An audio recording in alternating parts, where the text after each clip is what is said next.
After death. After Grell perished at the hands of King Lamoon, the Moon Kingdom began to sell the cure to the plague that Grell had found at an outrageous price. Only the richest of the nobility could afford the cure, and it wasn't long before the common folk grew disgruntled. The commoners rallied behind a rising political figure, Countess Waning. Having taken over her father's position after his passing, she began to work to improve conditions for her citizens, and when that proved fruitful, she began to spread her influence and aid to others. Eventually, other counts and countesses began to rally behind her in her methods, and she earned support. Once she learned of the cure that the king possessed, and the way he was using it, she expressed her disapproval. When her complaints fell on deaf ears, she demanded he stop, or that she would make him. She was deeply suspicious about his claim about finding the cure himself, and deeply felt that her old friend Grell played a part in it. However, she had no proof of this, and Grell was nowhere to be seen. Instead, she worked to build pressure against the king. When uniting various members of the nobility behind her failed, Waning decided that a change had to be made. She rallied her forces and marched upon the nobles opposing her, and that supported the king. She demanded surrender, but if that failed, she conquered them using her armies. Some joined, while others were blinded by their greed or false loyalties to the king. When she inevitably marched upon the capital city, the king surrendered. However, Queen Waning, as her forces began to call her, was faced with a tough decision. Kill the old king, or let him go, and be forced with a possible rebellion. After much deliberation, she ordered a public execution of the former king. Upon his execution, she gave a speech, one that denounced tyranny, and vowed that she would do all she could to help other ponies, including distributing the cure to the plague. She soon began to tour her kingdom and lend advice on how each count and countess could improve the lives of their citizens, and ensured that her citizens were not being mistreated. She quickly became known as a kind ruler, but one that wasn't afraid of getting her hands dirty or dealing out justice. With Queen Waning leading her people, the Moon Kingdom was brought into a new era of prosperity. After war. When death intervened at the beheading of Crimson, the legend of death was renewed. A pale black horse that came for you when you died.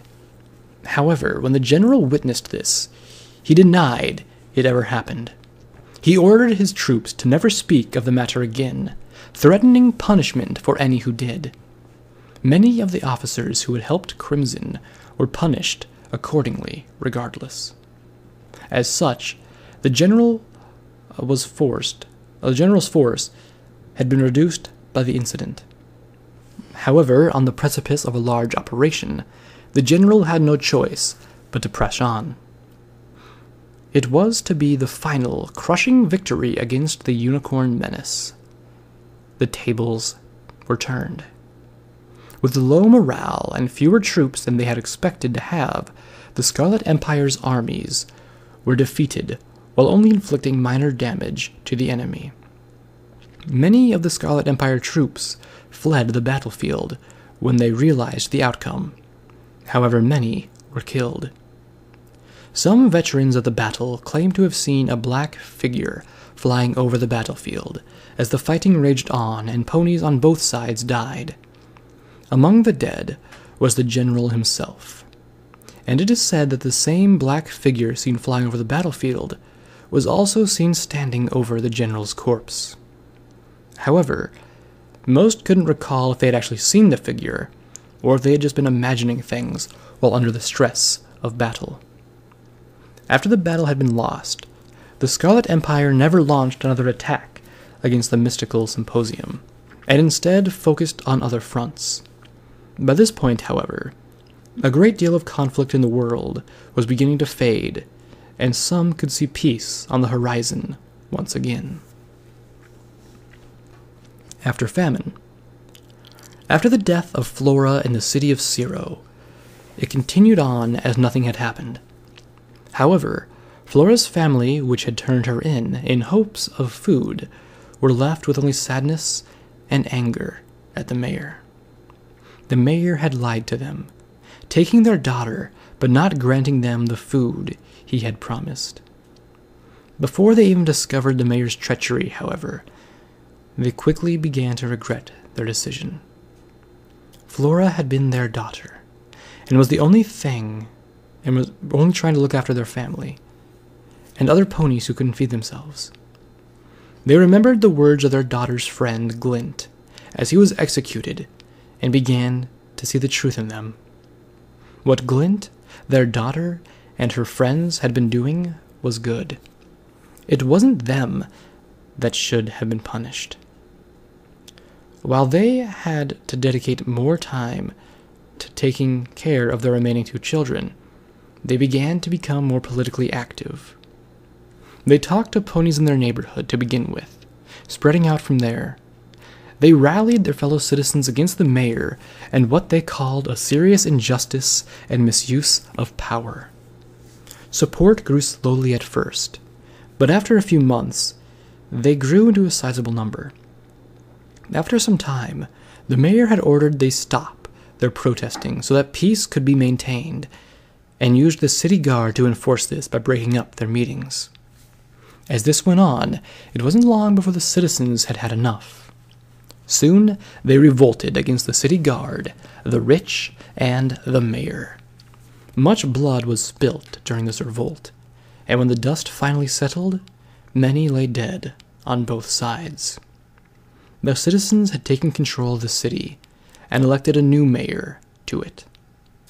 A side effect of this revolt was that due to the amount of the dead, food was more readily available since there were fewer mouths to feed.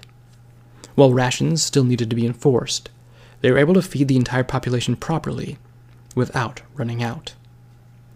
They managed to hold out and survive until one day when relief came from the Moon Kingdom. After pestilence. Following Feld's death, the doctor began to get sicker and sicker. Without a cure for the plague, he was unable to prevent its spread. It began slowly, as one changeling entered to check in on him. After that, the plague began to pick up speed and began infecting changeling and pony alike. The army the doctor bragged to Feld about dwindled to almost nothing, as almost all of them died from the plague. However, Queen Lavari managed to escape with a few of her changelings who were unaffected by the plague. The ponies, however, were not as lucky. Without a doctor, and with no communication from the outside world, they would have no hope of surviving, and they died off one by one. The Society of Slumber's member called Helm got infected first. Out of the 3 remaining members, he shut himself in his room and refused to let them see him, not wanting to infect them as well.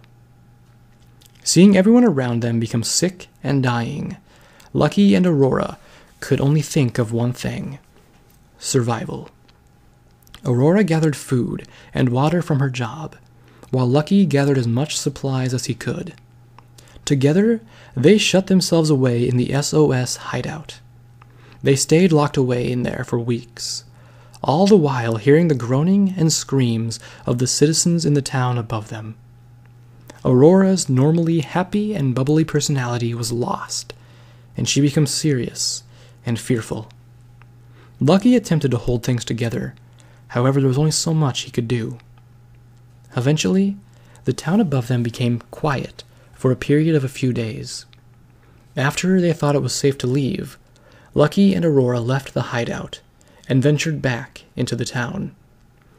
They discovered the grisly sight of the town, and the entire population had died, except for them. However, as they looked around, they saw weird black creatures littering the streets. All of the ponies they had known, only their classmates remained. Their parents, teachers, and other adults were nowhere to be found. However, none of the adults' possessions had been taken. They took a last look around for any other survivors and gathered as many supplies as they could. Once they were determined that the town was indeed devoid of life, and that they had all they could carry, they went to the town's entrance. As they went to leave, they created torches and threw them onto nearby houses before turning and leaving the city behind them. As they walked away from the city, it began to burn. Flames engulfed the buildings, plants, and corpses equally. The fires continued to burn until the cavern was nothing but a charred, black cave. Any trace of the town or the plague had been destroyed in the fire.